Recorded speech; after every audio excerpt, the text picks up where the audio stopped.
Hello, everybody. Welcome to another episode of the Greg Grunberg Show. No, this is Just Two Dads.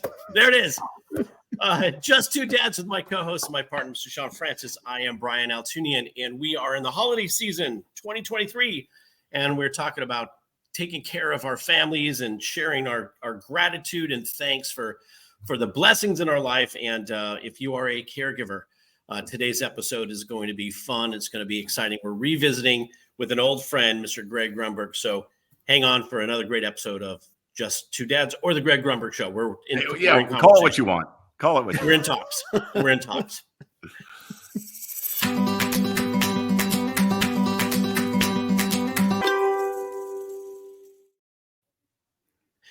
Do we have to change the jingle? That's the question. Are we No, I like that jingle.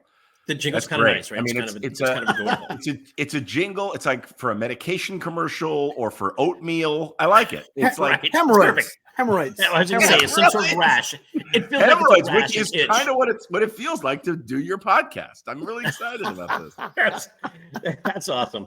We should screen our guests a little better, I think. Hey, everybody, I'm Brian Altunian along with Shawn Francis. And first of all, I want to thank you for catching us live on Facebook or on Twitter or X, whatever it's called today.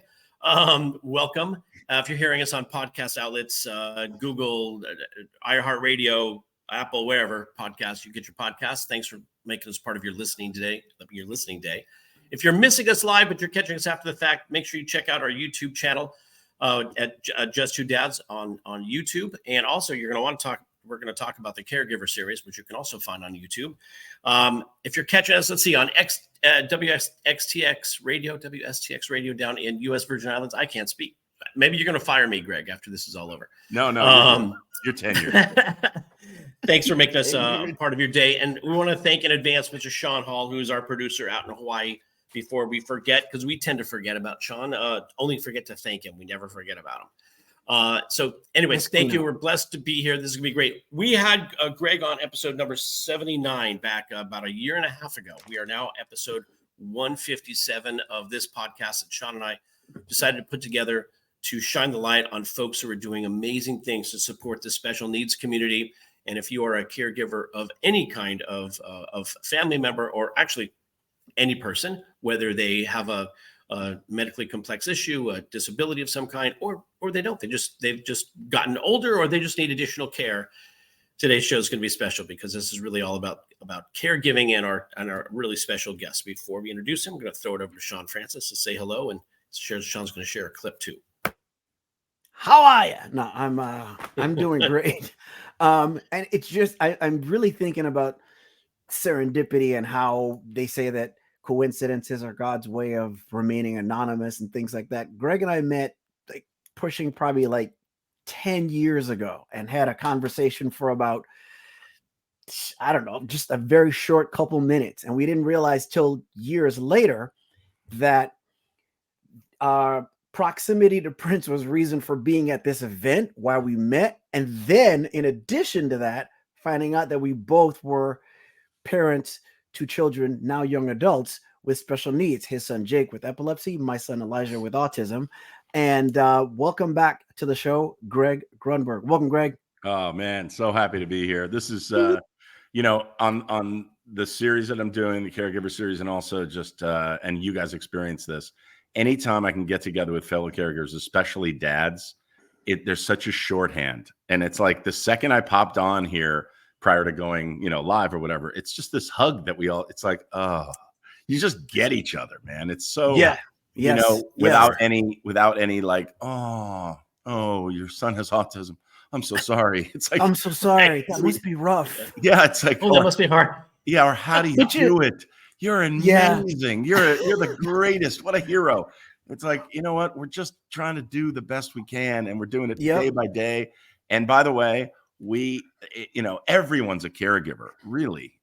When you think about it, I was going to say, here's the best reason why we need to make sure we give people grace too, because, okay, so we know each other. You've been on the show before. It's been a year and a half. It's gone by that fast. We talked more about, especially because it was your first time on the show, your origin, your upbringing, all that kind of stuff. What gives you the superpowers that make you the person that you are? And we talked about the Caregiver Series, but no matter how conscious we try to be, we relate so much to the situations that are closer to home. Elijah's now 17, and the idea of caregiver, I hate to admit this, but when you were on before, I still thought more of somebody maybe in their 50s or something taking care of an elderly parent in their 80s or 90s. Yeah. I don't think I'm a caregiver. Right. You're a caregiver from day one, and Yeah. the first person that you should be giving care to, because of the whole, analogy of putting on your oxygen mask first on the plane, is yourself. So if you're listening and you're alive, you're a caregiver, whether you know it or not. So we're going to focus more on the series and everything. And if my tech is right, then what I'm going to do is show a clip of the preview for the Caregiver Series. Hold on one second here. Can you guys see that? Can everybody see that? Yeah, let's go. Full screen me. Full screen Yeah, me. full screen it. There you go. All right. Here we go. I'm Greg Grunberg. I'm an actor and caregiver to my son, Jake, who has epilepsy. You know your child better than anybody. There are so many families like ours, and I'm back on the road to meet as many as I can. I'm bringing you their incredible stories. Everything is on you. Of love. I'm so proud of her. And sacrifice. The next day I quit my job. Wow. While giving them a day to recharge. Oh my God. Hey, wait, stop right here. This is amazing. Right? This is our time. This is The Caregiver. I So mean, beautiful. come on. 30 seconds isn't long enough. It's not long enough. I know. wanna Well, that's see why more. people just go to thecaregiverseries.com. It's on YouTube, but thecaregiverseries.com, and you'll see all these people. You guys, I mean, would have the greatest time. Here's the thing. I'm supposed to be doing something nice for other people, right? Which I know we are. But at the same time, I get so much out of it. I've been talking about being a caregiver and talking about epilepsy, because of Jake and everything for years and years. And Jazz Pharmaceuticals has been doing the same, supporting all of these incredible patients that in their advocacy side.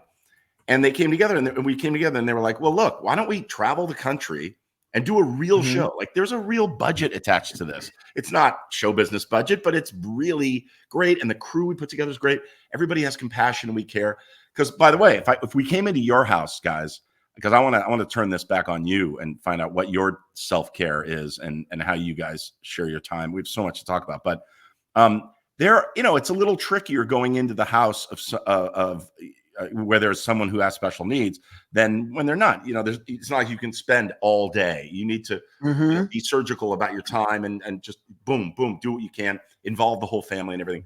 And everybody's so wonderful. Jazz has been just absolutely incredible. I come up with these crazy ideas and they're like, yeah, let's see if we can try and make it happen. In season 1, there was a guy named John, a dad, who we should, by the way, I should have on your show. He's such a great guy. And his son, Cameron, has, special needs. But John loves old cars. So I took him to— I saw that. Yeah, it took him to this great place where they have old cars. We sat around and we watched and we drove old cars and we were talking. And it's not like, okay, tell me about the seizure that your son had done. It's like you're just talking about from two dads talking to each other. Are you guys familiar with the term two dads? I mean, my God, it's your podcast is based on it. That's right. That's right. Wait, so let me get this straight. So you're just two dads chatting. That's interesting. Exactly. That's a good concept. Exactly. Somebody should come up with that. Yeah, no, we tried. Some morons have the name, but anyway, Wait a minute. that's why I love your podcast too much. So much. It's just two dads. But there's so much that goes into that. And again, you don't have to be associated with anybody with special needs to appreciate your podcast, certainly. And also, it's a safe space, which everything should be safe, but it's a familiar space. And anyway, we're having such a good time. And, I'm like, when are we going out again? And so we now have season 2 out. When I was on, I come on every 78th or 9th episode, by the way. That's in your contract. Just get ready. Oh, good. Yeah, right. That's how we have it here, right? Okay, Yeah. So Yeah. So like the ink hasn't even dried on that. Yes. exactly. Most My definitely. attorney takes way too long. he's really slow. He's really slow. 79 episodes in between. Yeah. But I'm so happy to come back and just talk about what we're doing, what you guys are doing, and the series more than my movie stuff. We find it so difficult to talk to you. It's like pulling teeth trying to get you to communicate. Yeah, it's hard. I know. You're so shy. You guys are good listeners. So your the impetus for the series, which we talked about. I mean, obviously, you've been dealing with Jake. How old is Jake now, by the way? Jake's 27, and he's thank God he's an example of someone who's living well with epilepsy. Right? He's got great treatment. He's got great healthcare team behind him. He does all the right things. He tries to fit a nap in if he can. He's got a great job. He's second degree Taekwondo black belt. He's like, he's doing everything that a normal, everyday person with special needs is doing. I mean, epilepsy is a hidden, disease, because you don't know someone has epilepsy unless you see them have a seizure. And when you do, it can be scary. And so it's good to talk about it. That's why talkaboutit.org, my podcast, Talk About It. It's all about that. It's not being afraid to express why you're awesome, what makes you a little different than other people. In other countries, when, especially autism, man, in other countries, autism is like put one step above everybody else because of the gifts that they're given, the God-given talents that they have, they're smarter in certain areas, whatever. Honestly, you go to especially South America, you go to any other country, and they're like, oh, it's like, and then Down syndrome, like these people, all it is love coming out of somebody that has Down syndrome. Amazing. And in our country, it's like, oh, I'm so sorry. Yeah. And it's like, oh, too bad. Come on, man. Like a sentence. Yeah, if you could only live with someone who has autism, live with someone who has epilepsy, live with someone who has Down syndrome, but any condition, there is the bright side. I'm not saying it's a good thing. Obviously, we all wish that our kids didn't have these conditions, but there's just always hope. And again, it's what makes them unique. It's what makes us all unique. And Jake, we did this thing where I'm still trying to encourage people to do a thing where I wish I could pull it up, where they, people that have something, right? Answering questions, stupid questions. And Jake does this whole thing we did on social media where he goes, am I single? Yes. Do I have epilepsy? Yes. It's like all these questions. He's like, do I drive? No. I don't ask you if you drive. Like he just goes through this whole thing. He's like, all these stupid questions. But it shows, the more that you talk about these things, the more that it's in the mainstream, the less scary it is. Because like I said, unless you see someone have a seizure, you don't know that they have epilepsy. So just talking about it can save your life. People in your office, family members, friends could know what to do in case you have a seizure. And the same is true with any condition, So yeah, for sure. Yeah. I have a shameless plug that I can't believe I've never mentioned here on the show, but when it came out, so Elijah's social challenges, the conquests that we've made include going to the movies, and we go every Saturday unless there's nothing out that we want to see. And I'm sorry, Brian, I'm going to try my best to decompartmentalize this. This is going to be very Shawnized, which means it's going to run all over the place. So two things. So we've conquered that. We go every Saturday, and one of the greatest movies that we went to see was Champions with Woody Harrelson. Oh yeah. And I've been wanting to get members of the cast on the show because each of them has an actual diagnosis. I don't believe any of them are, are simply portraying people with challenges. And one, it's a great movie, but we had a great experience this past week when we got to the movies. We sat down and the previews had already begun. So it's dark. And when we sit down, there's a kid sitting next to me, another kid, and the rest of the family. And the kid 2 seats over, as the previews are playing, he's like, and he's grunting. And right away, I'm thinking to myself, oh my gosh, I need to let these people know that that's okay. I need to let them know that it's okay, I guess. But it had already started. And the mom got up to get popcorn and came back and brought it. And out of my peripheral vision, I could see that he had headphones on. I was like, okay, he's on the spectrum. And at one point he got kind of loud. I was like, I need to let them know.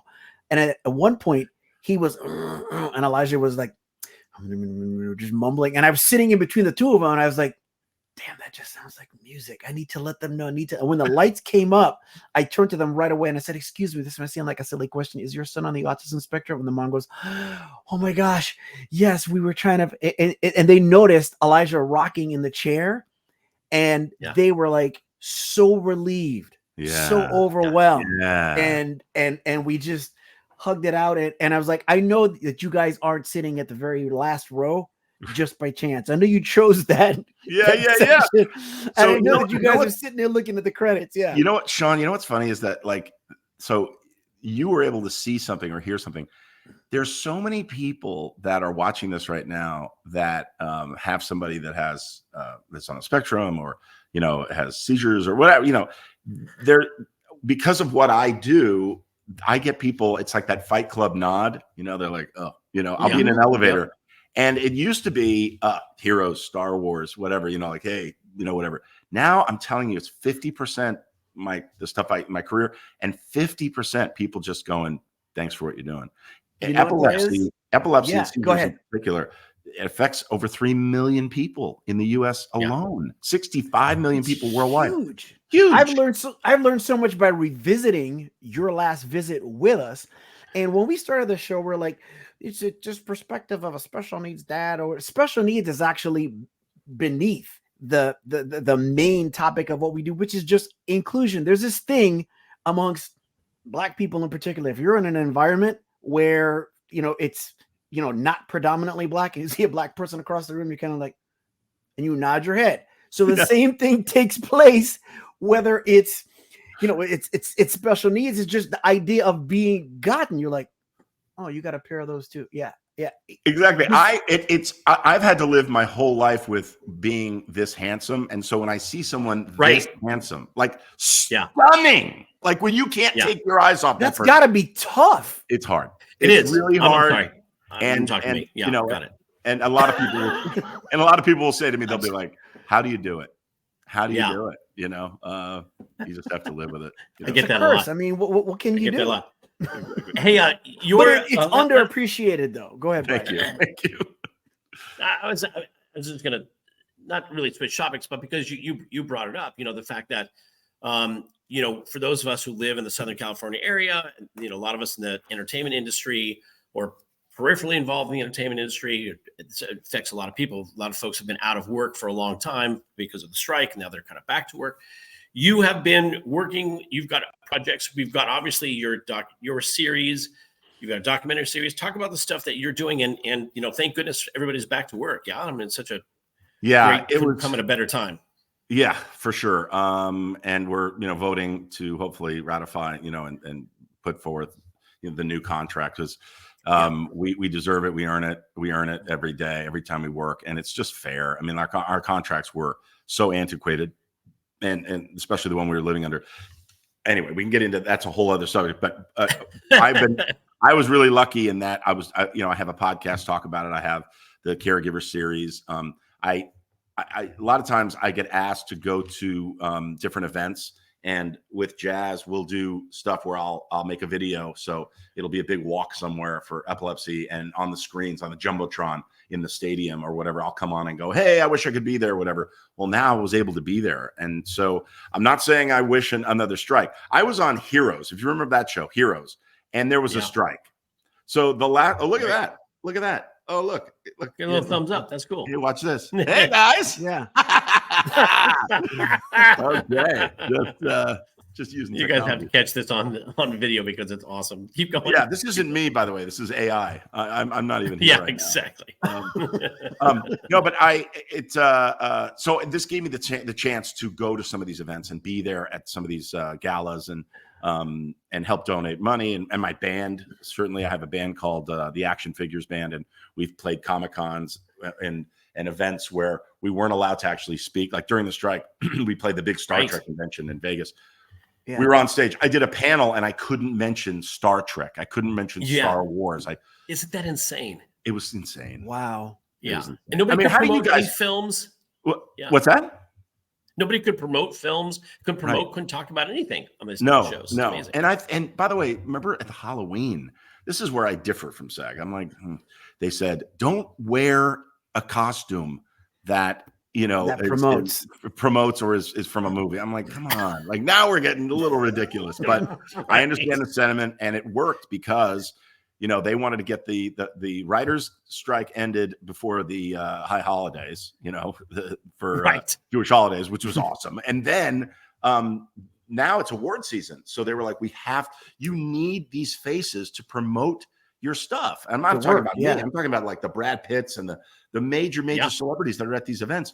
It works, and movies will tank if they don't have celebrities going on talk shows and promoting. That is all stuff. Even this, every podcast helps. Every time you get the word out about a project. So, I'm working on a big sports documentary on Pete Rose for HBO that's going to be coming out, and then a podcast that I shouldn't really talk about for a show that I was on years ago. I mentioned it before, and it was like they were like, whoa, this is a big secret. So can't really talk about that. But mainly these chops. If you notice, these chops are grown back in. So I'm doing a period thing. It was announced in Hollywood Reporter many like almost 2 years ago. Me and Josh Holloway, Rachel Hilson, who's unbelievable. She's from This Is Us, and she's a great actress. And there's a bunch of Corbin Burnson, a bunch of people, Dan Tracy.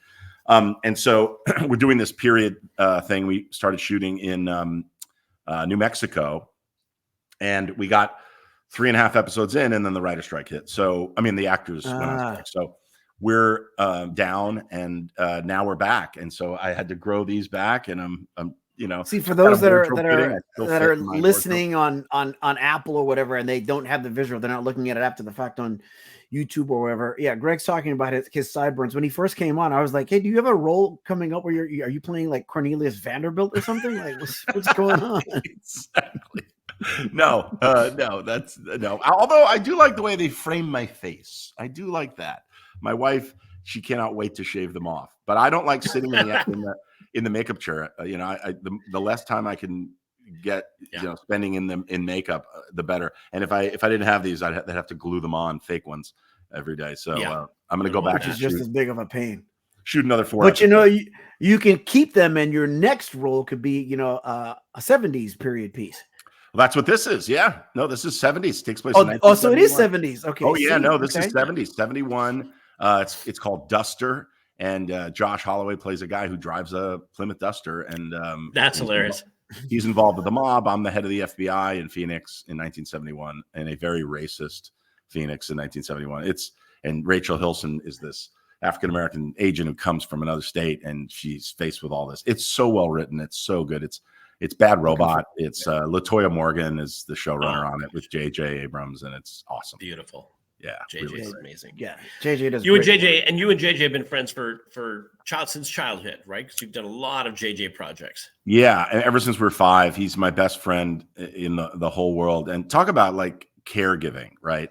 You need, as a caregiver, you need someone that you can talk to, preferably outside of your partner, spouse, outside of a family member, outside of someone that although JJ's, Jake's godfather, outside of like that day-to-day, immediate, just that you can vent to. Times get so tough as a caregiver, and or wonderful. Every day is a great day as a caregiver when it's a good day. It's a celebration. Sure. But JJ's always been there for everybody's like, God, how lucky are you that you have JJ Abrams as your best friend? And it's like, you have no clue. Like, you're thinking of the business. And yes, he and I want to work together, and he's been so sweet and generous to me. And, like when a new project happens, I literally would be like, congratulations, who am I playing? Like, that's, we're close enough friends. And it's literally that way with him, Matt Reeves, all the guys that I grew up with, but JJ, awesome. More importantly than anything else, has been there for me when, like, there are times when I just need to talk. And I'll call him, and he picks up, and he's like, hey, what's up? And I go, okay, just don't say anything. And I just go off for 20 minutes, frustrated, sad, happy. Jake's had 2 brain surgeries over his life. And it's just, it just gets brutal. And you just need someone, not even as a bouncing board, and then also there are times when he's like, okay, are you done? And I'm like, yeah. And he goes, all right, time to be a dad. Let's go. Buck up. I hear you. And that's great. But you know what to do. And he's just normal, totally normal friendship, but always there for me. And he's just such a wonderful person. I take two things away from that. One is letting me realize and revisit. Again, you have to always raise your consciousness. I always say that so much because you got to step outside of what you know or what you think you know. And for the most part, I guess because of our sense of community, I could turn to people if I absolutely, had to. But my wife and I are usually, we are there for each other. But I'm thinking, there are people out there that don't have that. Right. Especially those that may be single. Yeah. And, so with that in mind, and like I said, I haven't even, I'm just really feel like I'm getting reacquainted with the ideas. Like, yeah, I am, a caregiver. And it takes you back to the, the notion of like, well, who motivates the motivator? But I heard something on a podcast earlier this week where someone was talking about listening. And they're saying that if someone is venting to them, they will ask them, look, what do you need from me? Do you need me to listen? Do you want my opinion or what? And I thought that was completely revolutionary because early in not just our marriage, but our relationship, if my wife started telling me about anything that was bothering me, I was like, instinctively, I'm like, well, here's what you should do. And she would tell me, but sometimes I just need for you to listen. And to me, that was like putting a bullet in my head. I was like, why would I just listen? That's what people need. Huge what you just said. That's exactly right. I mean, it goes to, and also, by the way, this is related in a way, but like, when you're going through something really, really tough, when somebody calls up, if you're out there, if you're watching this right now, and chances are there's a lot of people watching this on my Twitter stream that aren't caregivers and aren't connected, but they know people that have issues in their family and they want to help. Don't ask what you can do. Do some gesture. You can ask when you say you show up at their house, if they just got home from the hospital or something, and you show up at their house with some food or something, then you can say, hey, do you need anything else? That's fine. I'm just saying, don't just call up and go, hey, if you need me, what do you need me to do? Now you're giving the caregiver another job, thinking more work. What should I have them do? Now I got to organize. And we want to organize. We want to control everything. That's what we are as caregivers. We want to try and control this condition, our family. We want everything to be safe and happy and loving and great. And so, and I know you mean well. Again, just phrase it differently. Just do it. Just call up. Don't text and say, hey, what time can I call you? I really want to discuss what's going on. Pick up the freaking phone and call. And if they're not there, leave a sweet message. Do it. Don't wait and ask, what can I do? Just do. Because we appreciate every little thing that you're doing for us. We really do. Exactly. Sometimes it's just an acknowledgement. Sometimes it's just, touch. I was in an airplane. Actually, it was just after the conflict in the Middle East happened, and I'm Jewish. Noticed, somebody in front of me with a yarmulke on, and I just put my hand on his shoulder. I'm like, just, we're in this together. Like, we are all in this together. Just want you to know, like, I feel you, I see you, because at the end of the day, that's what people want to know more than anything anyways, right? That they matter, that makes a difference, and that somebody sees them. And sometimes it's just the acknowledgement of saying, and I know what you're going through, and And also, by the way, I know you guys are the same way as me, is like, I'll get a call from somebody and they say, hey, a friend of mine, child just started having a seizure. Can I have them call you? And I'm immediately, I go, give them my number. We're wasting time right now. Right now. Yes. Exactly. And then when I do, or when I get a hold of them or whatever, I go, look, I know it's the last thing you want to do is go through your whole story again, but I'm here for you and whatever you need. And, and I do get calls. Unfortunately, it's just, people get hit with these, kids are having seizures and I'm happy to be that person because we didn't have anybody that we knew back in the day. Exactly. So that's why we do what we do for the same reason. Yeah. For the same reason. We didn't have the resources. My daughter's 27. Oh, geez, she just turned 28. What am I talking about? She just turned 28 last week.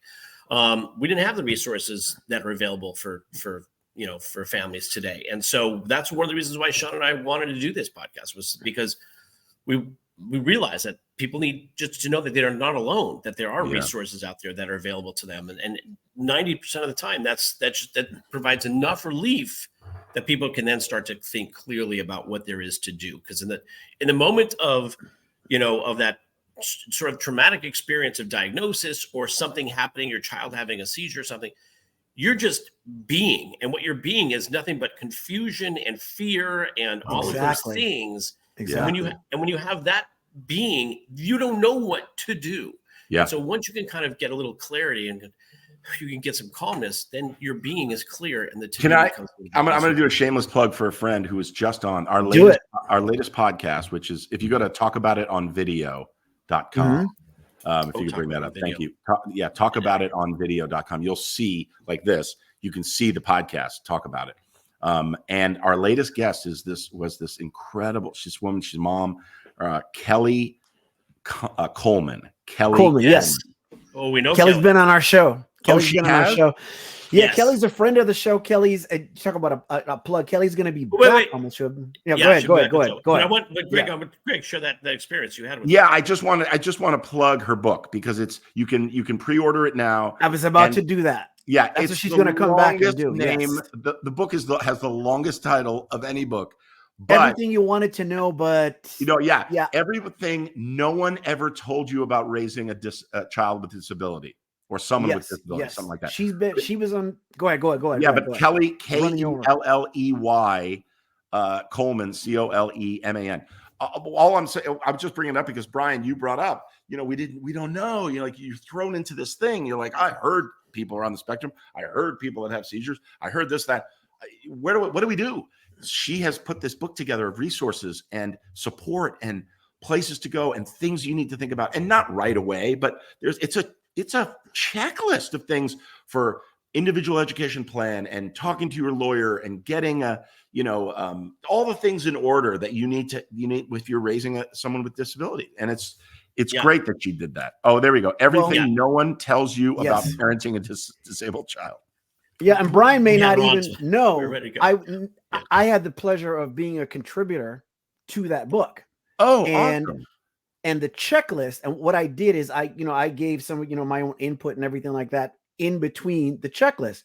But the checklist for financial literacy and creating a foundation and everything that is shared in that book is, quite frankly, the creation of the guy in the upper left-hand corner there, Brian. So, wow.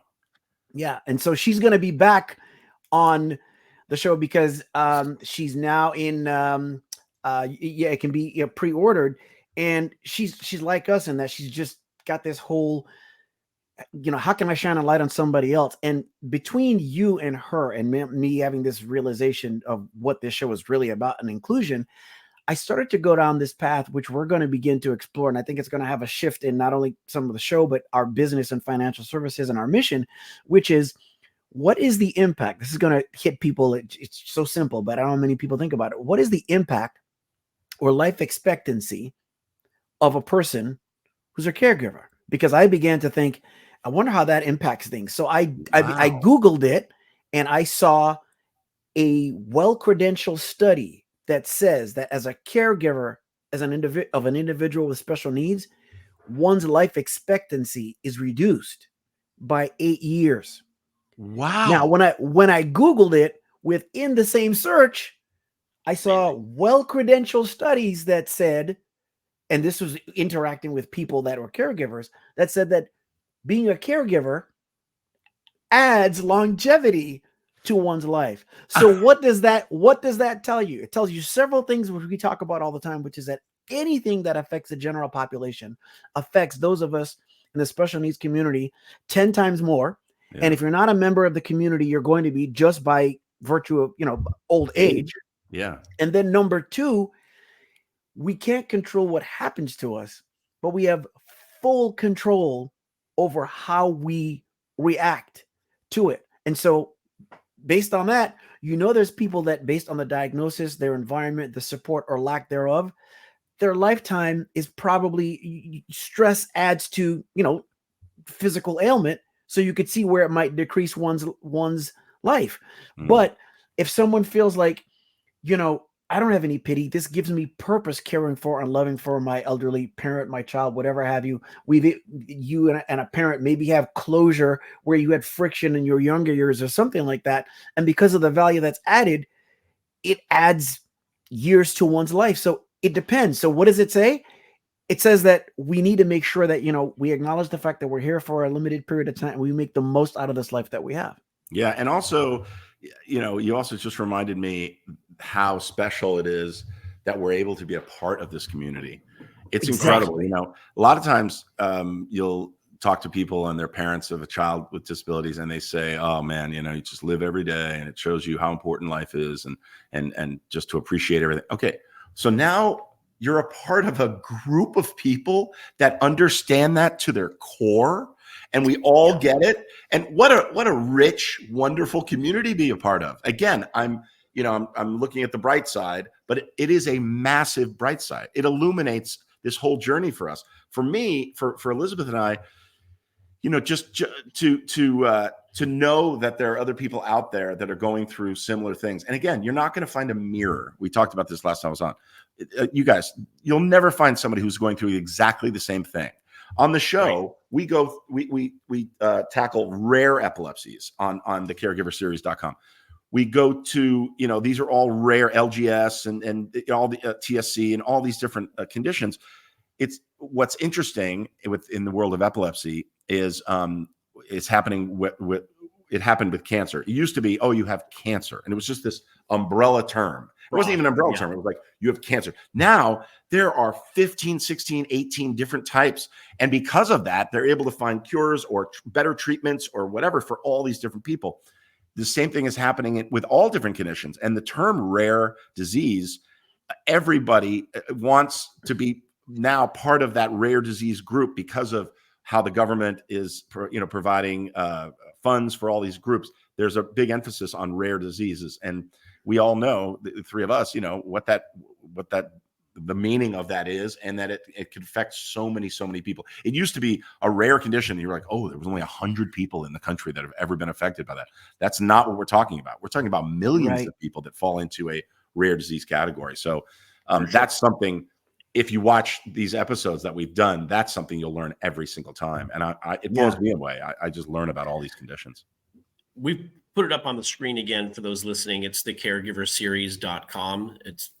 You can find it on YouTube. There's now 2 seasons. How many episodes per season, Greg? I can't even remember. I think we've done a lot. I mean, not a tremendous amount. Like, we're looking forward to doing more, but it's nice. What you do. Usually it's like, oh, I'm used to a season is 23 episodes or whatever. Right. Now with streaming and with stuff like this, you can just break it up. So we did a group of episodes, and then we took a break, and I worked and whatever. They work around my schedule, so it's been wonderful. Yeah. By the way, it's really not the quantity, it's quality. Yes, sir. UCLA fan, can we just talk about beating USC? I mean, just for a second, we have to. I will tell you. Yes, we thank you. Appreciate that. Yes, I'm a huge UCLA fan, and I love beating the crosstown rivals. And I have enough friends over there that it's a year's worth of pride. I've got meals for the next 7 weeks paid for. So right, for the best. Because last year I went out of pocket for a lot. So I'm grateful that this year I'm on the winning side. So you'll love that. Okay, so Jake is a massive. Jake's our oldest. Jake has epilepsy, right? Jake is a huge USC fan. His doctors are at Keck Medical. And shout out Christy Heck. She's the greatest. And Janet over there. But anyway, so he's this huge SC fan, and we've gone to a game. Sharon Hernandez, a buddy of ours at what is it? She has a company, Melissa's Produce. They do produce for all the stadiums and stuff. So they were like, oh, come out to a game. So we got to a game. Anyway, so my buddy Dan Stroll, who's a huge booster and alumni from USC, he's like, I got 2 tickets. And I want to take Jake. We'll tailgate and the whole thing for the SC game. And he's a major SC guy. So Jake's super excited. And I love my son, Sam plays at Glendale, and he would love to play at SC. He'd love to play UCLA baseball. He's a big baseball player. Oh my gosh, I love that. Yeah. But and his colors, Glendale Community College, it's sort of a feeder program. Like, their colors are SC colors and everything. Yeah, they're SC colors. I know. Yeah. So I mean, we keep going. So Dan is like, all right, and he tells me the date. I can't go. So Sam is like, oh, I'll go. Jake and I'll go. So Dan, Dan's a family friend, and he's like, oh, great. And then he makes sure a point. He was like, Sam cannot wear Bruin colors. And Sam was like, what are you talking about? He goes, no, you can't. And Jake is super excited. And so they went and they were on the field, the whole thing. The whole time they were up in the stands, they were with all these alumni. You know, they're sprinkled around them, some Bruin fans. But Sam was holding his cheers every moment. And I have just as many friends on the SC side as the UCLA side. So, but it is nothing makes me happier than wearing blue and gold in an SC game, especially at the Coliseum when UCLA wins. It is a pleasure to watch everybody leave the fourth quarter stream out of that stadium. Shawn, who's your team? Amazing. You know, when it comes to that rivalry, this is going to seem like such a cop out. When it comes to that rivalry, when it comes to football, I lean towards the Trojans, and I like UCLA basketball now, which is weird. Growing up as a kid, I just, I thought O.J. Simpson was the coolest thing, and then when Roots came out, and I learned that wait a minute, LeVar Burton studied acting at USC. You know, that I'm in. That means something. But I think it's so, for those that are listening that aren't here, it's just such a blessing. It's a cool thing to be in LA where you have those two great institutions and 100%. By the way, the medical facilities at both of those schools are so top. We are so blessed for those of us who live in Southern California. And we've been medical center. I mean, Jake early on was at UCLA, and we were at UCLA for a long time as pediatric. You know, they have a great pediatric epilepsy program. Phenomenal. Same here. Yeah. And then now Keck Medical. I don't know if you've been to USC Keck Medical. I have. Yeah. It's incredible. I go there myself. Yeah, it's a private hospital, so they don't have an emergency room. So they only and they apparently the cases that they take are some of the rarest. It's like the cases that you watch on the show House. Like when they can't figure stuff out, a lot of them end up at USC Keck Medical, but they have great treatments and great neurology department and epilepsy clinic and all that. It's really it's funny. We're talking about benefits of being here and everything. We talked about community a minute ago.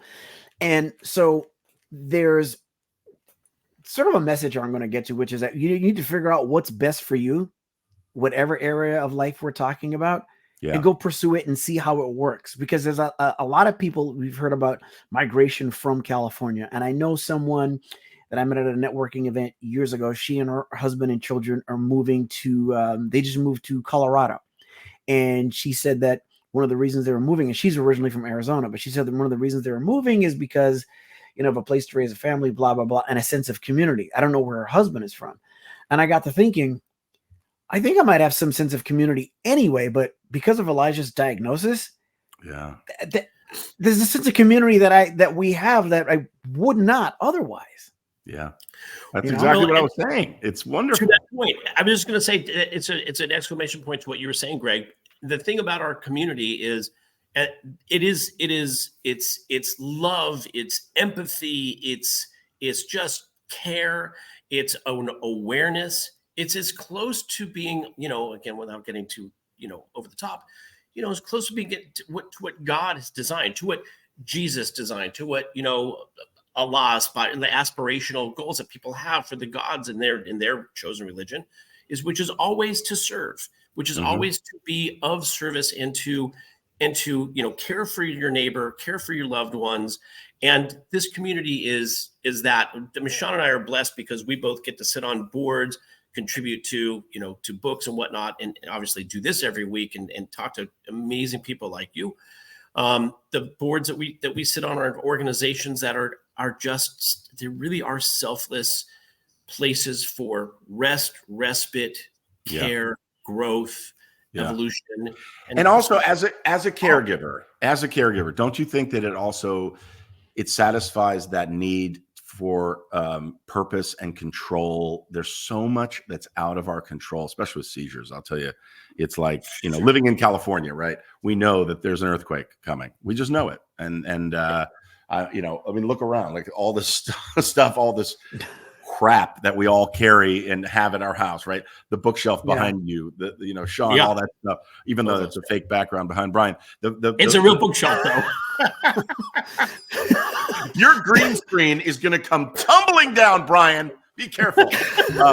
No, but we just know at any moment that there could be and that's what happens with seizures, right? You don't know. Jake's at work. We dropped him off at work this morning, and he's in the other side of town. He's in Santa Monica. He's working. He's all over this building.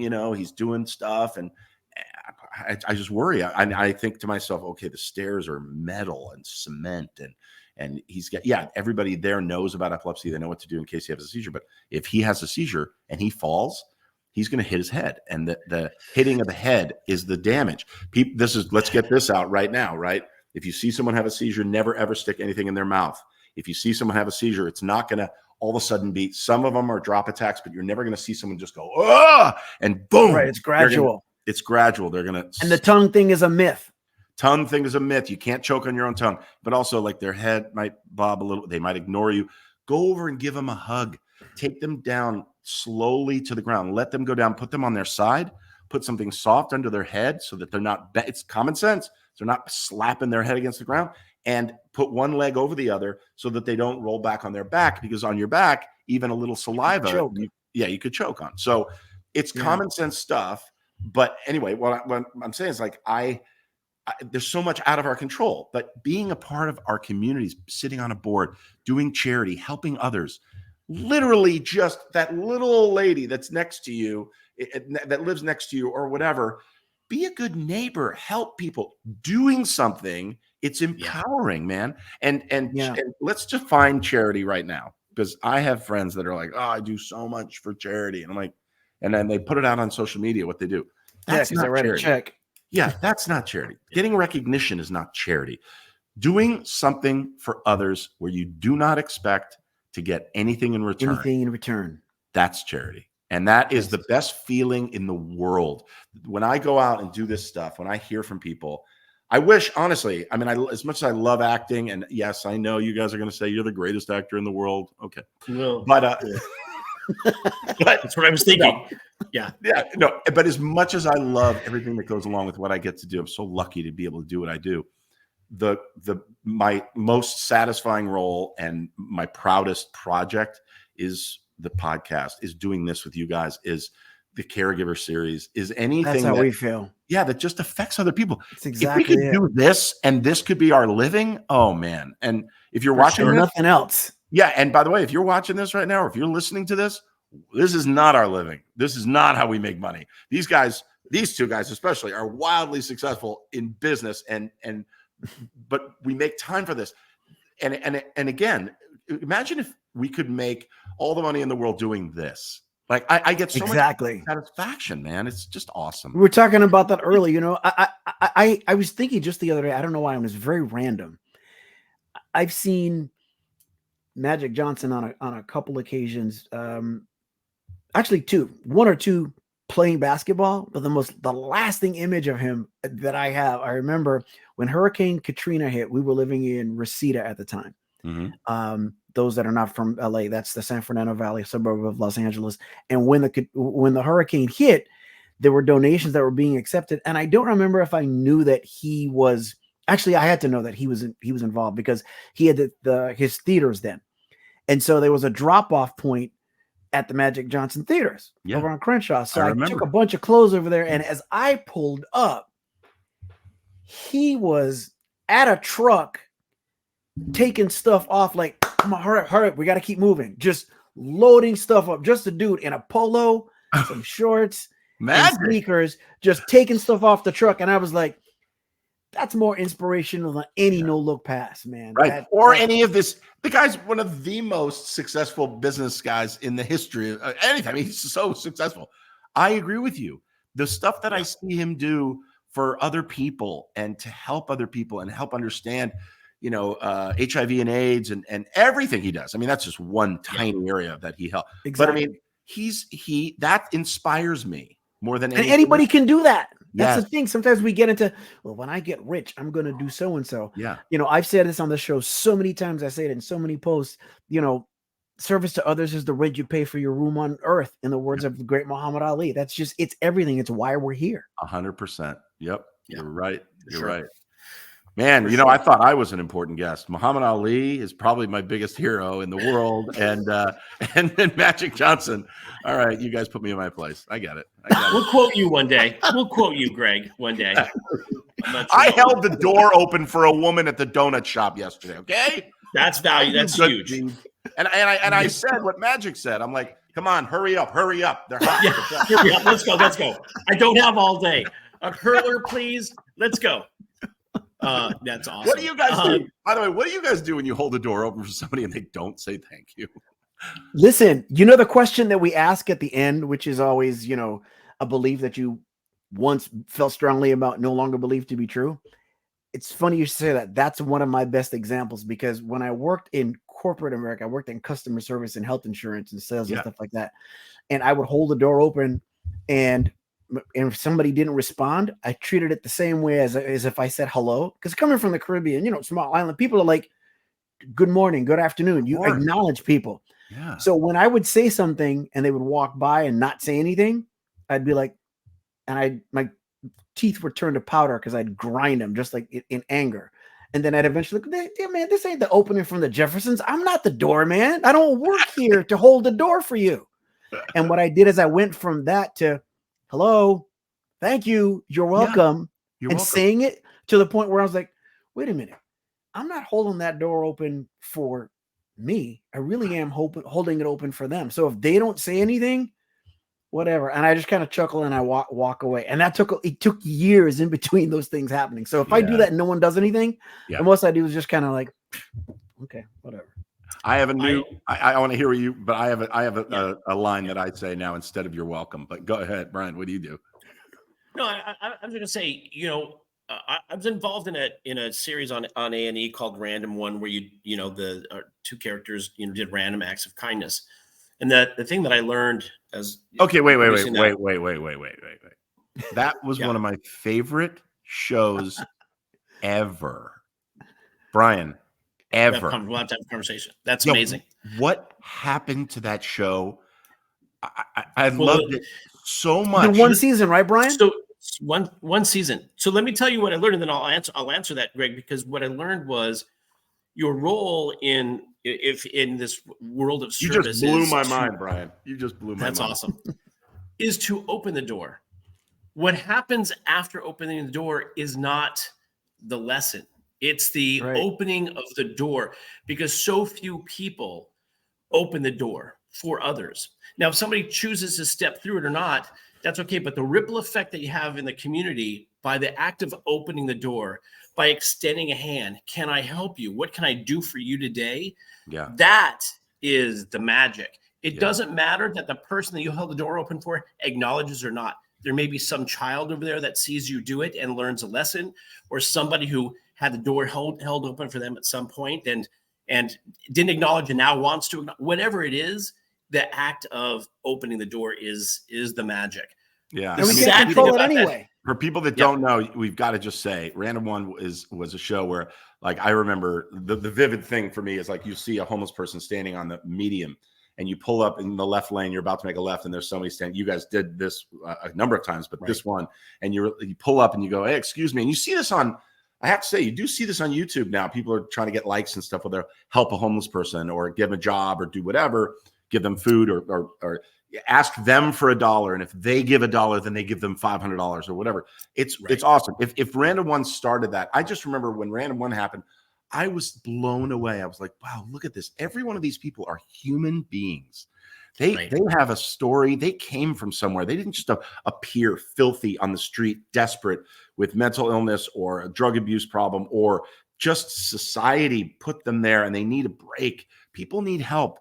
Caregiving, it doesn't just apply to your family and your friends. I mean, we have to care about one another, and not just because I love you guys, but if you called me up and you're like, hey, like, when I have love for people like you in my life, I find it offensive when you call up and ask me for something.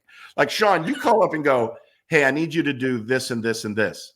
That to me is better than, listen, I have a favor. And I'm like, cut through that. We are on a different level. And that's what the community of caregiving, I know how important and precious life is to you guys because it is the same for me. And how these little moments, like money comes and goes, friendships come and go, stuff like what we're dealing with, it doesn't go away. It's forever, and it's so important. And it's like, we didn't even get into, by the way, in 78 episodes, I'm coming back, we're going to talk about self-care. We didn't even talk about that. I have I have a meeting I got to get to it soon, but I'm just telling you, God, I love talking to you guys. It's just awesome. Yeah, it is fun. It is man. fun. It's fantastic. And I'll just say, you know, it's what's interesting is that it's unfortunate that it takes some event or something to remind us that this is what it's all about, right? Our child going through a diagnosis or dealing with a family member or somebody who's recently passed away, for us to go, oh, the magic of life. The reality is that's what we all need to be focused on, the reality of what we do. But you know what? Shawn said it earlier, how going through what we all go through, it does magnify stuff times 100, and it magnifies. You were good guys before this. Before this happened, you were going to be philanthropic, helpful in some way, and we all just, you know, it's like, if you believe in this, you know, it's like God gives you challenges that you can handle, right? Certain people though do better than others, and when you multiply, an a-hole multiplied times 100 is the worst person on the planet. And some people do that. They don't know how to react. You're not perfect. You know, if you're already struggling to just keep a marriage going and family, and then all of a sudden there's an illness in your family, take a breath, step back for a second, try to get that 50-foot perspective above and look down and go, okay, how do I deal with this? Let me talk to somebody who has gone through this. Let me connect with the community. Don't be afraid to get that help.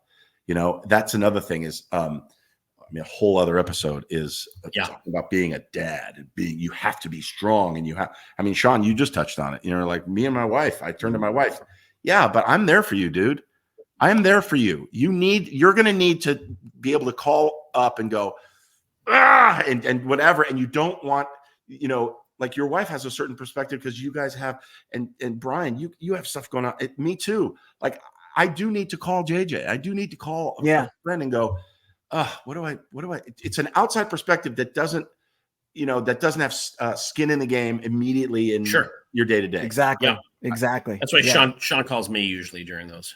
Right. So by the way, when I hold the door open for somebody and they don't say thank you, I say, do you want a cookie? I just say that. They don't know what the hell that is. Like, they're like, what? so and that comes from Ella, who's the girlfriend of my son Ben. She said that the other day when just like somebody in a conversation was always trying to one up you and and she's just, when that happens, she just goes, her friend said that she would say, do you want a cookie? And the person like they don't know what to say. So use that next time. Okay, it sounds like a line from Princess Bride, anybody want a peanut? Somebody want a peanut? Exactly. Anyways, that sounds awesome. Yeah. We're already, our time is up. It goes so fast when, when friends get together and talk, if we're sitting at a bar having a beer, this time it just flies. So Greg, instead of waiting 79 episodes, how about you guys come on mine and we'll love do that. All right. We'd love that. We'd love that. We'll talk more about Random One back then too. So yeah, we'll talk about Random One, and we'll so that'll be on the Caregiver. I'm sorry, not the Caregiver. It'll be on Talk About It on Video or Talk About It the podcast. So we'll set that up right away. I'm holding you to that. We're on. Okay, great. No, we'd love that. Okay. Yeah, we'd love that. That would be great. You got it. As we wrap up, just want to say a couple things. First of all, and to this point, Greg, just so Shawn really was the mastermind behind this and has really been the guiding force behind our project called The Den, which is we do this bi-weekly. It's a Sunday morning, 1 hour Zoom call with dads, caregiving dads who just get together to do exactly what you just said, a safe space to just say, hey man, we're just dads. It's okay to be, vent, cry, scream, ask questions, be a resource for one another.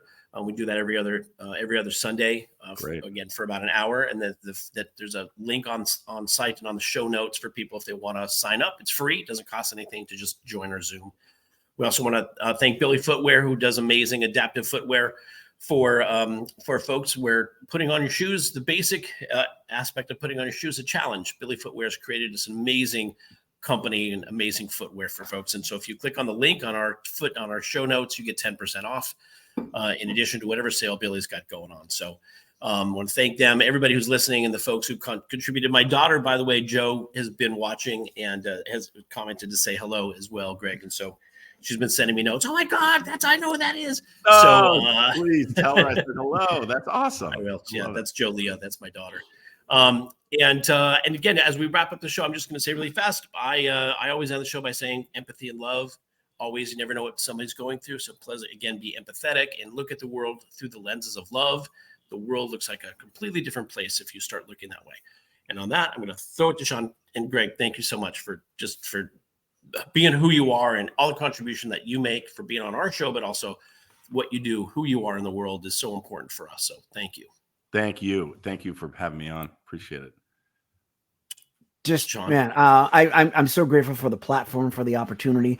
This time that we spend together gives me such a high level of gratitude that continues to grow. And, the time spent here with Greg, one of the things you said that stood out is that when you mentioned, you guys were good guys beforehand. And that's not to pat anybody on the back, but there's just something to be said for exchanging energy with good people. It's never too late or too soon to be a good person. Questions are more powerful than statements. Let's try and be a little more childlike and less childish. And wherever you are within the sound of our voice, thank you so much, and we love you. And I'll just end by telling people that, look, if you really do want a cookie, you deserve it. Get yourself a cookie and enjoy it. Okay. Everybody needs their 5 minutes of self-care. And if that is you just getting a cup of coffee, getting a cookie, if you're a caregiver out there, you know exactly what I'm talking about right now. It doesn't 100%. Have to be a big, long thing. You don't have to meditate. You don't have to, although that stuff works, just find something. You deserve it. You're doing a great job.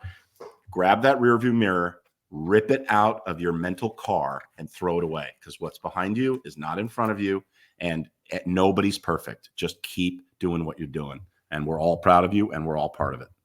There you go. Love it, man. Thanks, everybody. Thanks, guys. See you again next time.